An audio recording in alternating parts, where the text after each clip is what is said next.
And then the clerk literally, I still remember vividly him addressing me. He's like, "Welcome to the Ollivander wand shop. We sell all kinds of wands here, but remember, this one chose you." And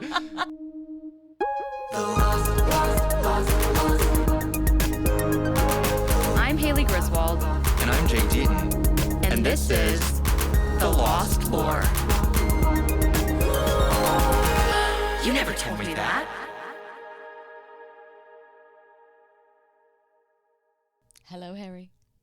Hello, Hermione. Looking much major glow up has happened. Thank you. I'm very excited for the Twilight episode. You actually are giving very Robert Pattinson today. Oh, yeah, true. High honor, yeah? Very, very. I actually think he's the only hot person in the Harry Potter movies. He is the only hot person. I mean, Emma Watson. Yes, in true. Time, Actually, yes. In time. Hot man. Correction. So, welcome back to The Lost Lore, the podcast where two best friends talk about the things we don't know about each other but should know about each other. Last episode, we were talking about some magic with Lady Gaga's Abracadabra, and this episode, we're talking about some more magic with a little more Expecto Patronum. Means nothing to you. Means nothing to me. It means nothing to Hence me. the Lost Lore. The Lost Lore. Because as you can see, if you're watching by Jake's getup, he's a major, mega Harry Potter Weirdo. fan. I have nothing for Harry Potter. I actually think it's the first thing I was a fan of. Really? Like, unless you count, like, boobs. Like, Right. And I mean, like, breastfeeding. Right, Not a right. fan of them in the other way, famously. Oh. It's the first thing I remember being excited about. It's the first thing I remember being like, this is... If somebody asked me what I was interested in, Harry Potter. Right. For me, from a very young age, witches and magic, for me, was reserved for girls. Witches are supposed to be charmed, Buffy.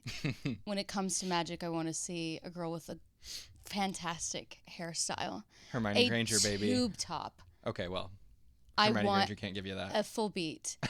Even some jujitsu in there. Oh, Like, I want... That is what magic is to me. Well, tell me what... Like, why did you not have a curiosity about Harry Potter? Like, what kept you from the books, kept you from the movies? Like, I feel like for our age, it was so ubiquitous. Like, it was everywhere. It really was. And I think it really, I hate to say it, it had to do with, like, his name is Harry Potter. If it had been Haley Potter, I would have been all over. I'd be the #1 fan. But I was like, I don't really give a care about I don't give a fuck about a man. I don't care about his story. It's a bit insulting to women, I think. Yeah, I would If you agree. really, like, zoom out. I've seen all of the Harry Potters one time, March 2020. You were really down bad in quarantine, huh? I don't even remember how many movies there are. If I had to take a guess, I know there are more Harry Potters than Marvel movies. There are 15, yeah. I think I watched 15 There's Harry Potter. eight Harry Potter films. This is news to me. 7 books, 8 films. Oh, Logical. Oh. It actually started, you know how every film started being split into 2 for a Yeah, while there? Twilight Like did that. Breaking Dawn, the Divergent movies. Didn't Hunger Games have 2 Yeah. parts at the end? Yeah. Harry Potter And trailblazed Hunger that. Games wasn't even as No. thick. I think It also... It was a 300-page book. By the time that I actually Harry Potter came on my radar, a lot of them were out. And once there's more than 3 of something, no. I've That never watched is Game actually of so Thrones. fair. I've never... Feeling like there's just too much to get through. I read Twilight before New Moon came out.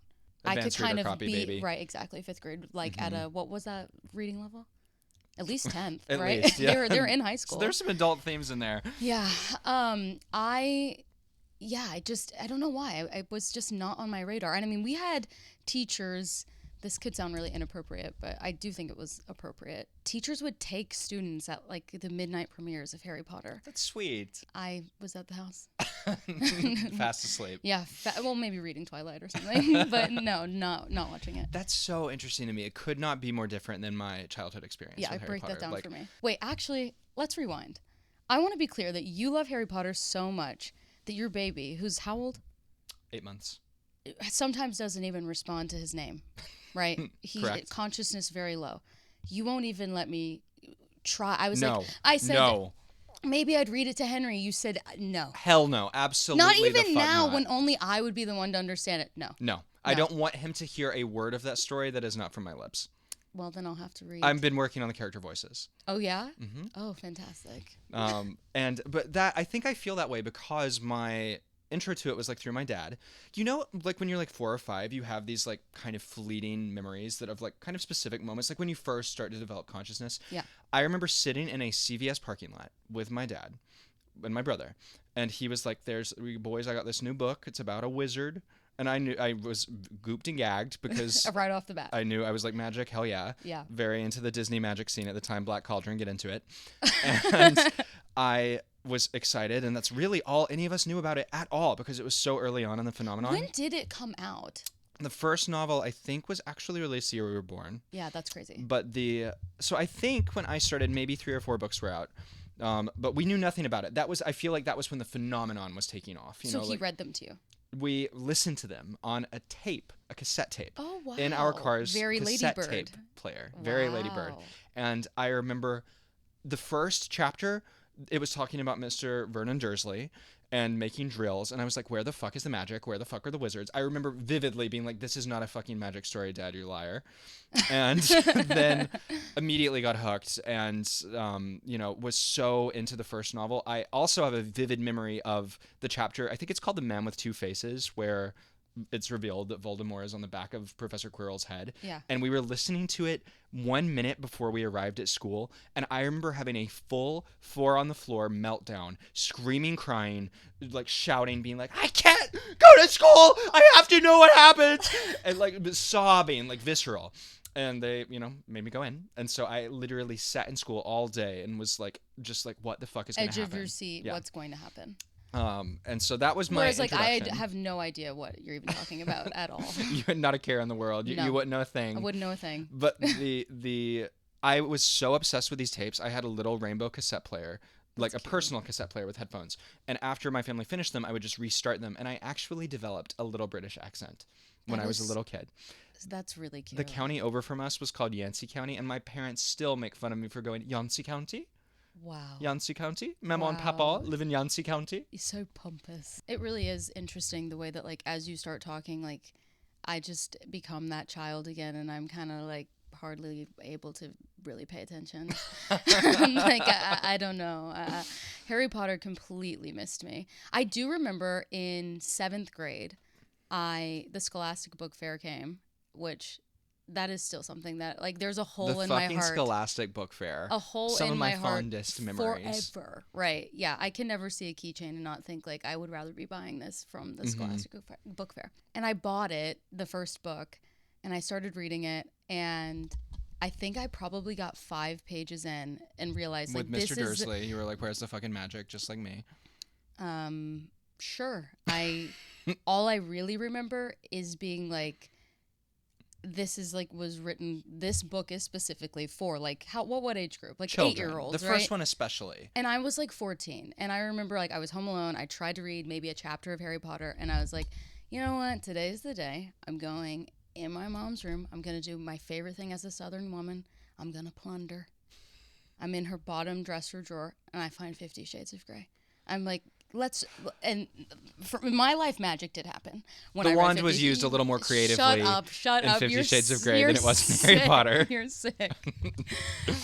So yeah, I mean, Harry Potter like actually propelled me into growing something up. A little deeper. Yeah, something a little deeper, no pun intended. So you're saying, go back on your... I mean, the rest is sort of history from there. I sat in the midnight line launches. I went to the midnight movie premieres. I will so forever and always associate it way more with the novels than the films, but obviously love the films also. And I remember I would make my dad do these casting calls for the films, because this was also, mind you, before the films existed. And so I would want to be like, I want to audition. I was like 5 for Harry Potter. That's really cute. So you also always wanted to be an actor. Oh, yeah.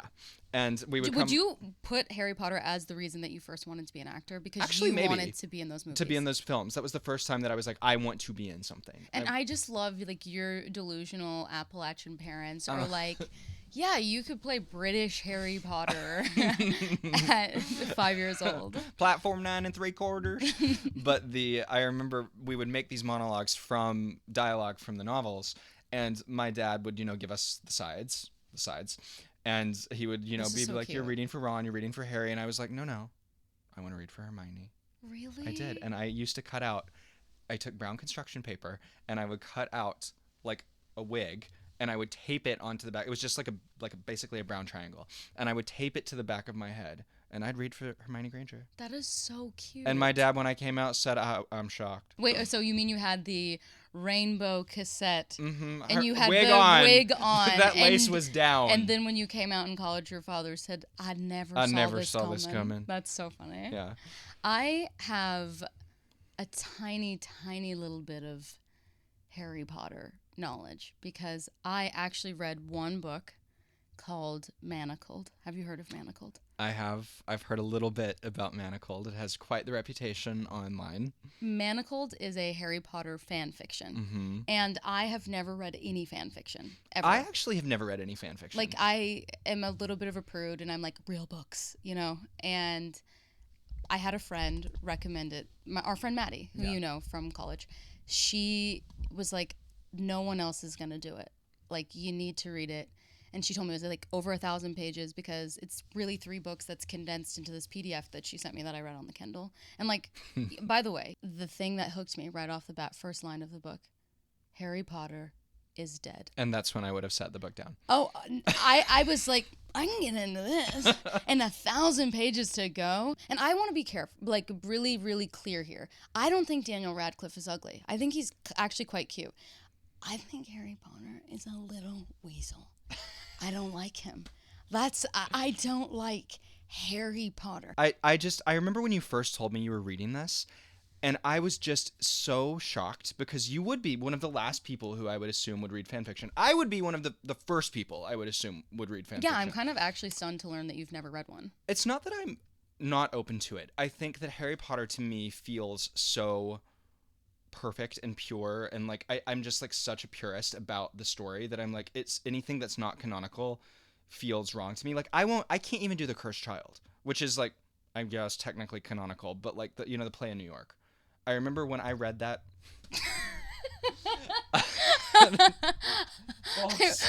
When you said Cursed Child, I was like, that's a book, yeah? Isn't that the first book? No, wait, let me see if I can actually name some Harry Potter movies. Should I do that? That's actually the books. Let's do the books. The books, okay. What same names? The first one is called Harry Potter. And the Rising Phoenix or something. That's not a bad guess. It's like Harry Potter. Can you and not Tom name a single Hiddleston. Harry Potter? No, what's that? No, what's the guy? The guy Tom Riddleston. I'm shocked that you can't name the first Harry No, I'm Potter actually book. trying. I know there's Half-Blood Prince. Yes, number 6. And I remember that movie because I think the cinematography was really good, right? Yeah. Like I can picture Alan Rickman. Not sure who he played. Snape. So here's the thing. When I read Manacled, Snape was hot. Oh, really?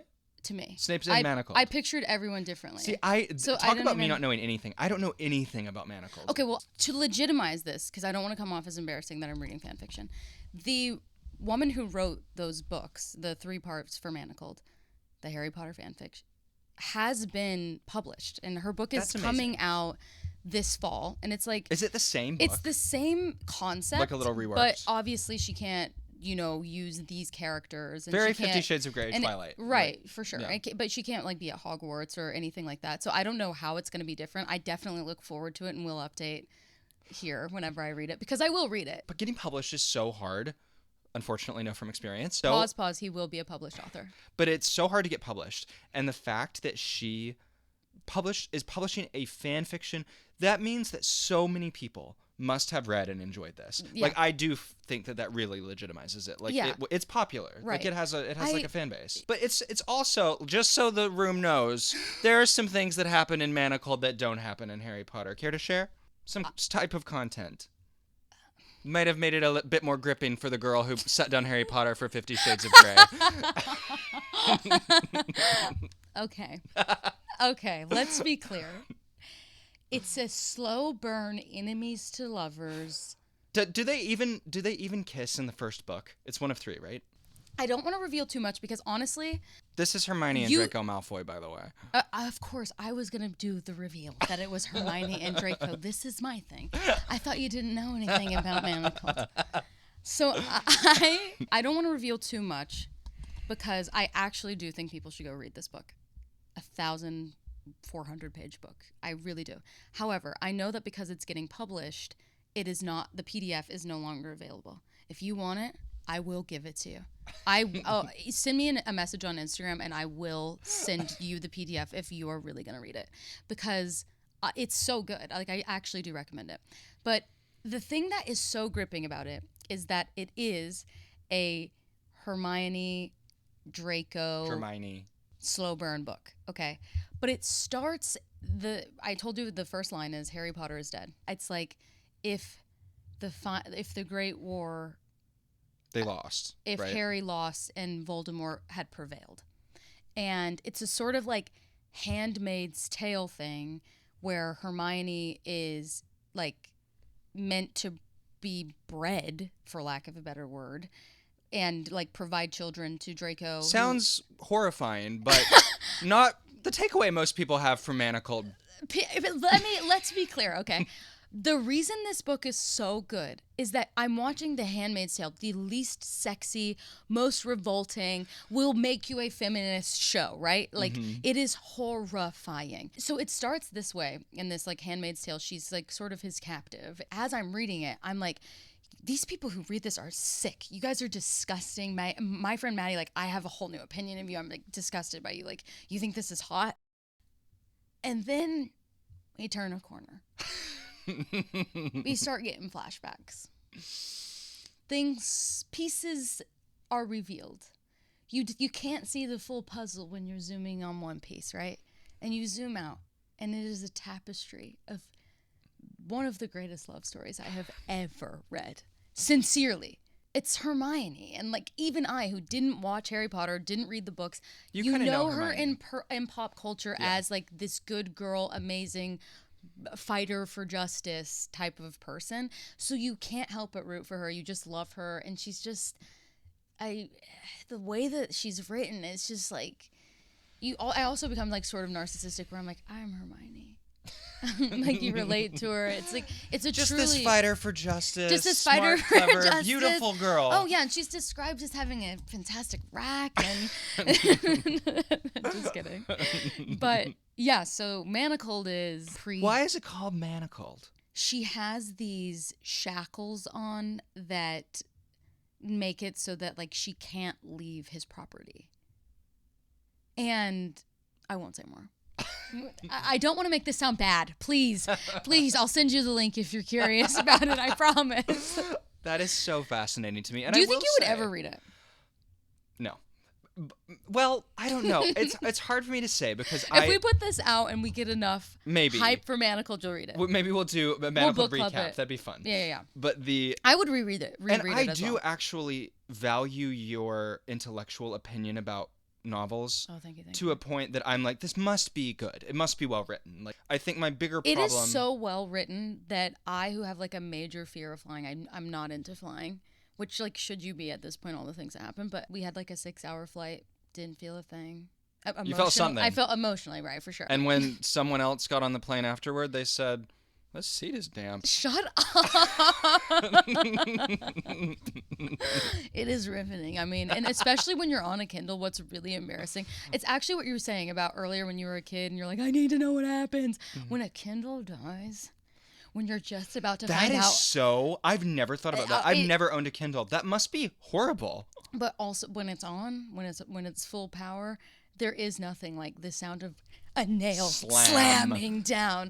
Next page. Like, it's such a good book. That's so fascinating to me. And I will say, one of the things that I think a lot of readers would say, I won't call it a shortcoming because it's not what Harry Potter is, but it doesn't really have a very compelling love story.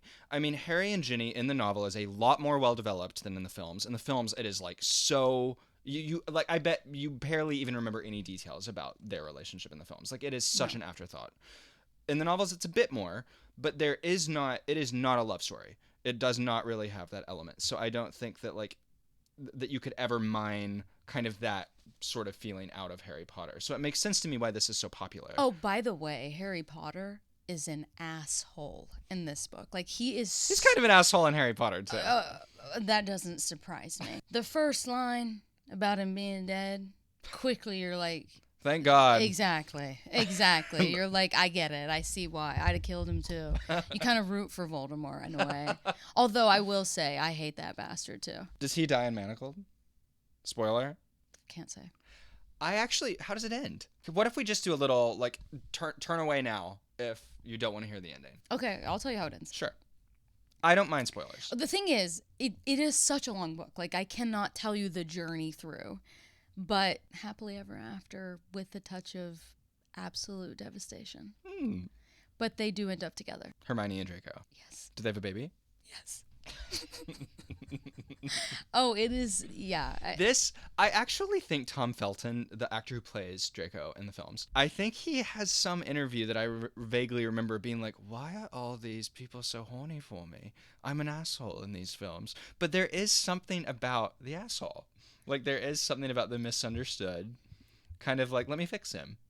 I don't know how many times I turned to Davis, my boyfriend, and said, I'm in love with Draco. If Draco was real, from Manacled, and came to you and said, leave Davis, what do you think about it? I'd say if we're going to be together, I'd absolutely leave him. Yeah. I'm headed to Malfoy Manor. Yeah. Although, could I do that to my sis, Hermione? I'm not sure. I don't know that I could do that to her. But there also in the book are illustrations. Stop. And let me tell you Stop. something. Let me get into this for a second, okay? Is it porn? No, but he's shirtless. Abs? Major abs. 12-pack abs. Like washboard Maybe abs. I will read Manacled.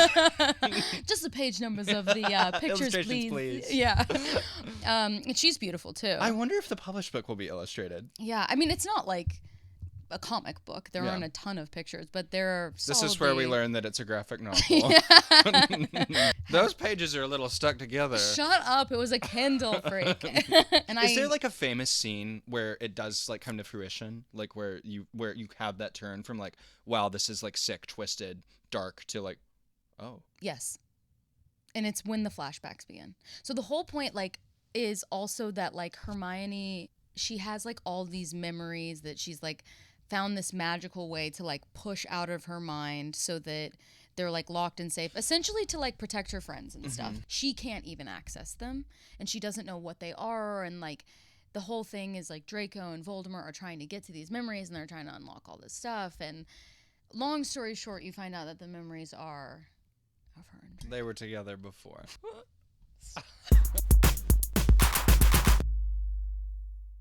Now you know a little bit about Manacled. Do you feel that there's anything you should fill me in on in Harry Potter that would be sort of important that I know? Because I really do. I guess there were 15 fucking movies.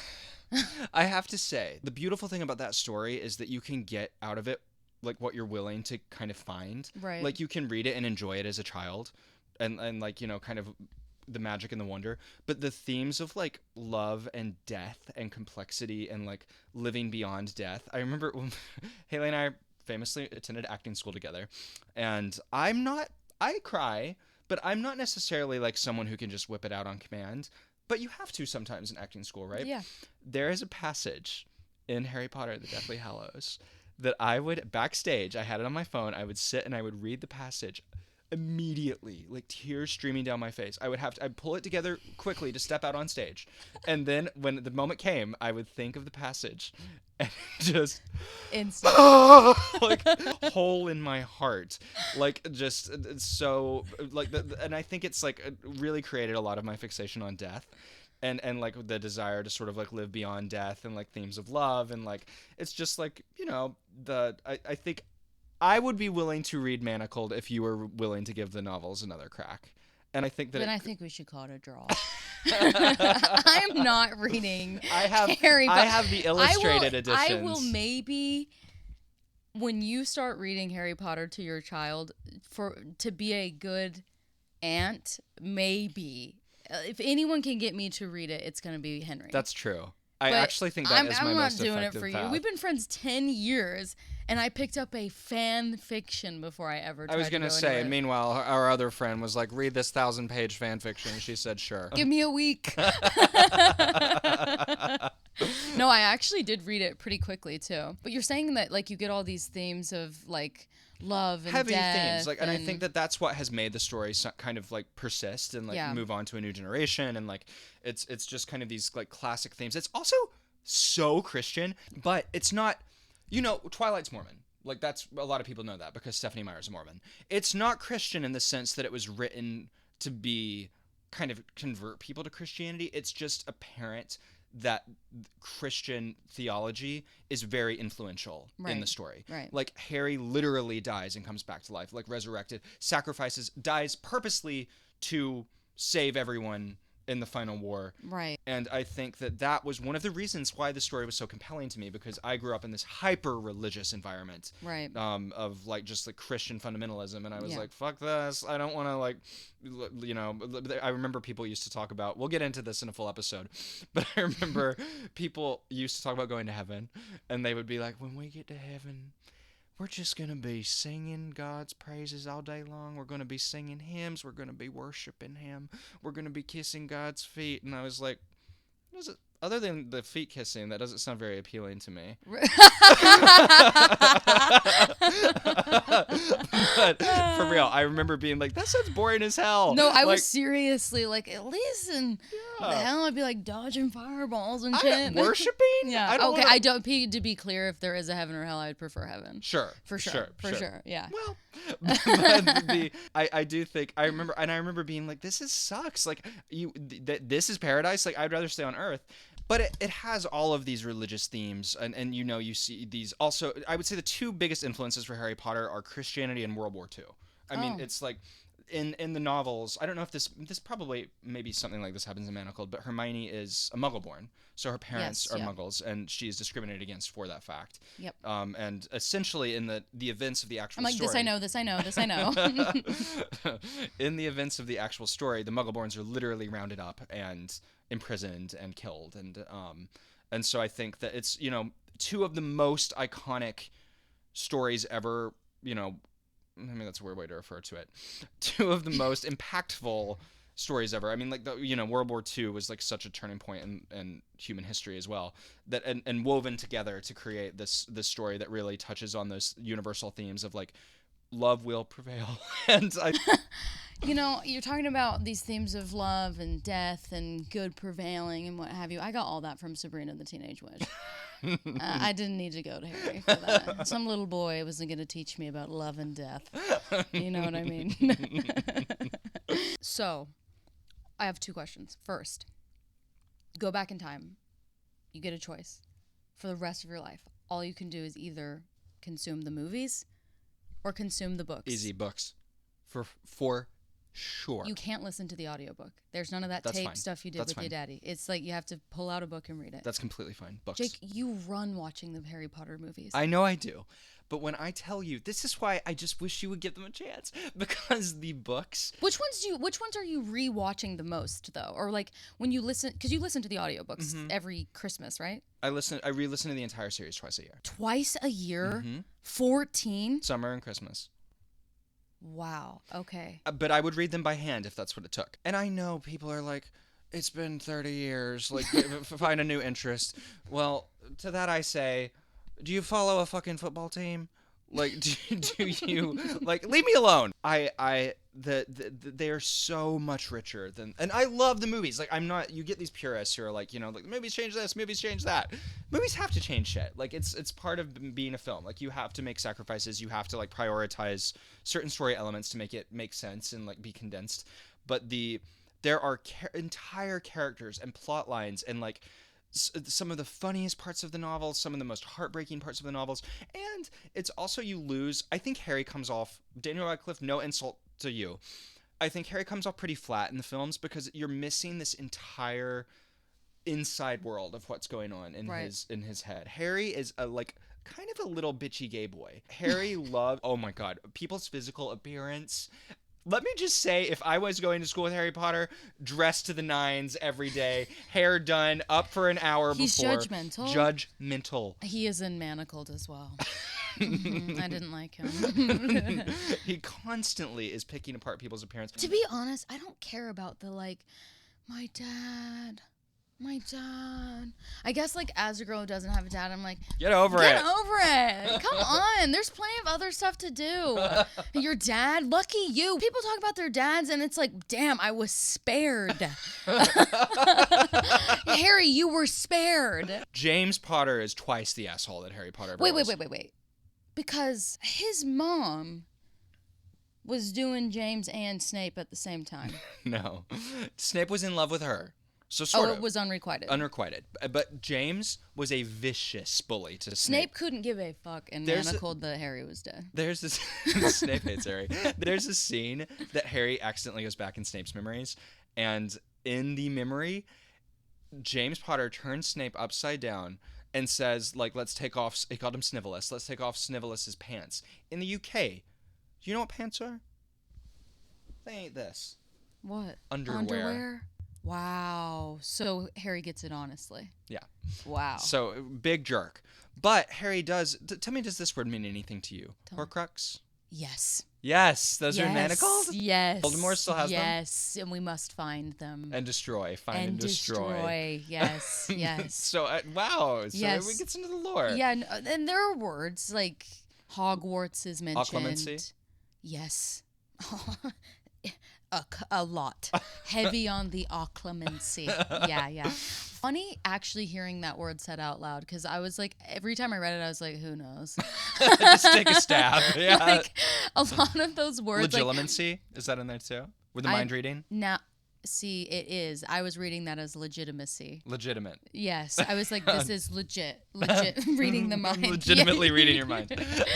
I love, that's one of my favorite things ever. In Twilight, I had so many, like the made up words. Who knows how to say them? But in Twilight, I remember I used to call Carlisle Carlisle. That's not a made up word. Right. It's just, you didn't know it.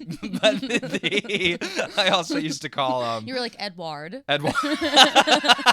My brother, straight man, huge Twilight fan, thought that Renee, he got the pronunciation right, her mom Renee, but what he would always say Renee. So that's fun. And Harry Potter's full of made up words, which I feel, I learned how to say a lot of them because as a child we listened to the audiobooks. Oh, that makes sense. But the Horcrux, which I always thought was kind of a fun name, Harry is a Horcrux. Does it go over that in Manacles? Yes. So that is why he and Voldemort have that special connection, that a piece of Voldemort's soul is like in Harry. I'm like giving this author tons of credit, and she is being published. Sin-Lin Yu wrote an amazing book, but as you quiz me on these words, I'm realizing that I gave her a little more credit for the creativity of the original story. I didn't realize that these were things that already existed. And as I said, like, I did watch those movies. How is that going to work in the novel she's publishing? Right, like, without getting a copyright lawsuit? I'm so curious about how she's going to... Like, so that's why I have to read E.L. it. James did it with 50 Shades of Grey, so it can be done. Right. That should be how I get published. Let me write my Harry Potter fan fiction. Just comment below what we think that the angles should be. Who should be having sex with each other is what I'm asking, basically. And I want to go back to me trying to guess the names, if you don't mind. Of the novels. Of the books, yeah, because I can't remember. You know the first one, come on. Is it Order of the Phoenix? That's the fifth. So you've had two. Order of the Phoenix and Half-Blood Prince. Mm-hmm. And I've said Goblet a couple of the Fire. others. Yeah, Goblet of Fire. I seriously feel like I should know that first one. Seriously. He goes to a prison. Of... Made up word. Azkaban. Yeah, Azkaban. I was like Guantanamo Bay. Harry Potter and the Prisoner of Guantanamo Bay. What is that first one? It's like something with a snake. That's the Sorcerer's Stone. That's the first one. Yeah, in America, everywhere else in the world, Philosopher's Stone. The Philosopher's Stone. I say philosophers. Because I'm curious. Yes, Davis makes fun of you for that. It's like very American. But you're about to get the second one too, because it's snake. It's the Chamber. Yes, of Secrets. Yes. Haley. Okay, did I get them all? You've had them all except the last one. Order of the... The last one's kind of hard. Harry Potter and the... Give me like the first letter. D. Dark. Harry Potter and the Deathly Halls. Hallows. Hallows. I would give Part you 1 and 2. on that. Yes. Okay. For the I movies. would say that was definitely the teacher came over and helped me quite a bit on the test because I would not pass Harry Potter school if you hadn't helped me there. Wait, I was gonna ask you which one was your favorite though. Oh. My first question was about if you choose the books or the movies. And then the second I was going to ask, which is your favorite of the books and the movies, and are they the same? No. Okay, that's interesting. Let's hear. I won't rank them all, but I would say my favorite film is Prisoner of Azkaban. Is that the Robert Pattinson one? No. Oh. So Robert Pattinson is a little treat in Goblet of Fire, but Goblet of Fire is one of my least favorite films. But I love them all. The Prisoner of Azkaban, the director, that is the most probably artistic Harry Potter film. Like he is the one who completely reset the image of the films. You know, the first two are children's movies, straight up. Like Hogwarts is very like, you know, bright and colorful, and like there was very little interpretation. Like those first two movies are extremely faithful. The third movie is where they were like, all right, these are going to get too big. Mm-hmm. Like the novels are too big. We cannot adapt them 100% faithfully. And so he sort of took a leap of faith and carved out a new vision for the films. And it was the best decision they ever made. It completely saved the film franchise. If they had tried to stay as true to the books as they did in the first two, it would have never worked. He reworked their looks. That's when they stopped wearing these things and started wearing like regular clothes. Like, yeah. So that's probably my favorite film. My favorite novel is probably The Deathly Hallows, the last one, because the amount of threads that are tied together, and the novels don't even really feel separate to me. Wait, it's like one big story. It's like the Bible. Do you know how long, when did the last book come out? 2007. Okay, so you remember like waiting to know what was going to happen in the story. Oh, big time. Okay. Big time. I had this woman that I used to babysit for who was like fundamentalist Christian, but weirdly was letting her kids read Harry Potter. I guess she picked up on the themes you were talking about earlier. But her one rule was that he could read whatever grade Harry was in, you could read it at that grade. The one that he's the same age. So he had to pretty much wait every year to read That's a good the rule. book. Really? I thought that we were both going to say she was like a huge bitch. Like I remember watching this kid who would be like, do you have that Harry Potter book? I need to know. And I would be like, really? Sorry, she baby. hired me on purpose because I really don't have it, buddy. I remember when I was reading them, I read the first one when I was like 4 or 5, and eventually my family was like moving too slowly for me, so I switched to the novels instead of the audiobooks. Mm-hmm. And then I read them back, and I read all the books in 2nd grade. And at that point, the 5th one was out. And so I remember I had a copy of Order of the Phoenix shoved in my cubby that was like covered in crayons, and like, you know, I felt like hot shit hauling that book around. I was like, Magic Treehouse. Well, look at my 900-page Order of the Phoenix. Someone dies in this book. I actually think it was a great thing that I had these kind of built-in stops, because I needed to have a little more maturity to deal with how the 7th novel ends. Because when I tell you that, like, it's a children's book, and I think that, but one of the reasons it's so immortal is because the books really grow with the reader. And I think that, you know, I don't know if a 7-year-old is ready to read the passage that drives 18-year-old Jake to tears before he walks out on stage. Right. And so, like, because it's dark, Harry literally in that passage, he's in the graveyard, and he's at his parents' graves for the first time with Hermione on Christmas Eve. Ron has left them. It's just Harry and Hermione. And they find Harry's parents' graves, and Hermione is trying to give him some words of comfort on their tombstone. There is a passage selected by Dumbledore that basically says the last enemy to be defeated is death. And Harry misunderstands it and is like, you know, that's a Voldemort thought. Like, Voldemort is the one who doesn't want to die. And Hermione says, no, it's not that you don't die, it's that you live beyond death.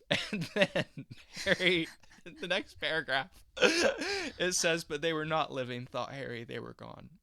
And it goes on to talk about how they are now bones surely, or dust, under the snow. And at this moment, he is close to wishing that he was under the snow with them. I gotta call that lady and say you're a good mom, great parenting.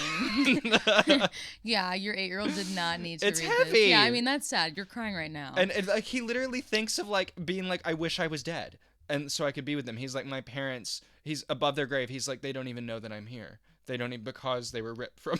This is a children's book. But so I do think it makes sense that they, you know, age up a little bit.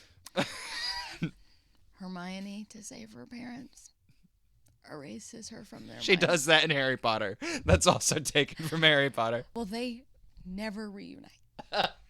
They never know about That is different. their daughter who saves the world. I don't know what Harry did, but Hermione saved the world. And by the way, the devastation at the end, no credit. All credit to Harry and fucking Ron. Look at your eyes. All credit to those two dumbasses who made like a cameo in the novel. Yeah. Would you say that Manacled to you is more meaningful or more sexy? Like, is it where does it what percentage? Like, am I like 50 Shades of Grey? What will we say? Like 90% sexy. 50 Shades of Grey is like 100% sexy. Right. Manacled, I would say, is 100% meaningful. Come on, 100%. Okay, no, this is the thing. I was gonna say it is 100% meaningful And 100% sexy.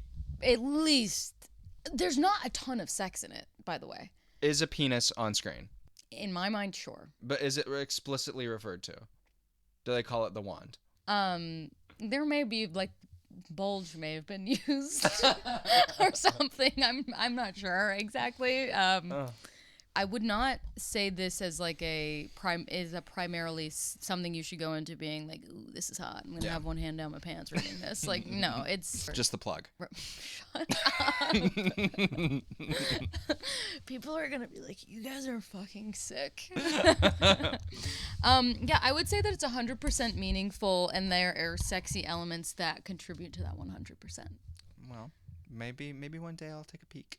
I don't think you will. You're too much of a Harry Potter purist. I am. The second that something deviated, so sentence one. Literally, I would be like, sentence one. This didn't really happen. This did isn't not real. happen. Suddenly you're like, this is a fiction book. By the way, one thing I would do is go to Harry Potter World. Have you never? I've never been. I've never even been to Universal. And I'm from Florida. We gotta fucking go. Yeah. One of my favorite memories of my entire life, my parents took us to like opening weekend, and they made Hogwarts letters for us. Wait, your parents took you to the opening weekend of Universal Studios Harry Potter. Wow. And your parents love you. I know. They made Hogwarts letters for us. Anyway, they took us to Universal Studios, and there's an Ollivander. Do you know who that is? Wand maker. There's a wand shop in Universal Studios, and you can do the whole experience. So like you've seen the movie, just when Harry goes and gets his wand, and like he tries them out, and like bad things happen for each one, and then he gets the real one, and the lights go, and the sound goes, and you know there's a special song that plays.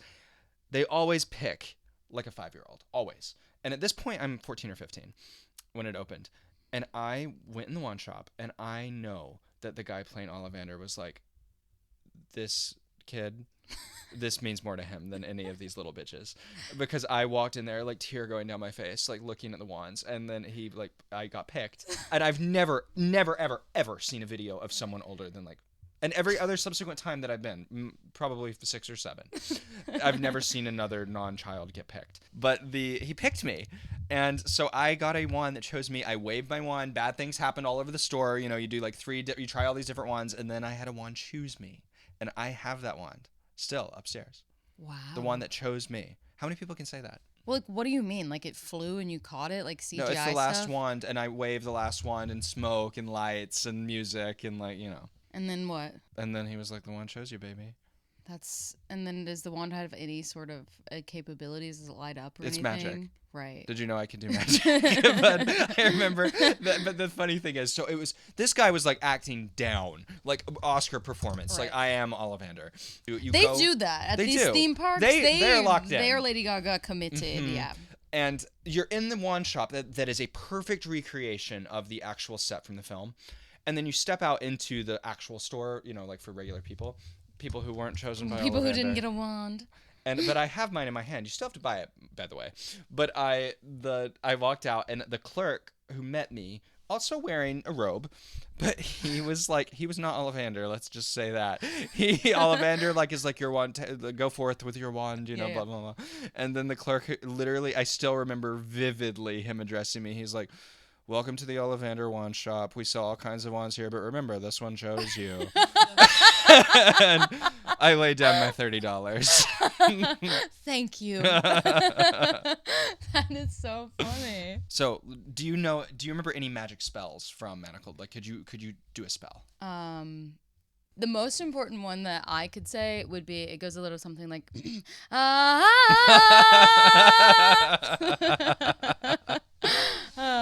love you. I love you. Until next time. Until next time, thanks for tuning into The Lost Lore. That was fun. In this episode, we were talking about our friend Maddie. She's the girl who told us about Manacled, and she is also the reason why we have a podcast song. She and her amazing boyfriend/producer, Cade, made our podcast song, brought it to life for us. Maddie's debut album is coming out this May, so be sure to go check her out. On the Phone with My Mom comes out very soon, but some singles are out, so go give her some love. Love you, Maddie. If you enjoy listening to our podcast, please consider subscribing to our Patreon. We have a ton of exclusive content over there, including the full-length video episodes of our podcast. Patreon is definitely the best way to go. It is the most likely place where we will be able to read your comments, interact with you, and maybe ask you some questions about your Lost Lore. Thanks for tuning in. We will see you on Patreon.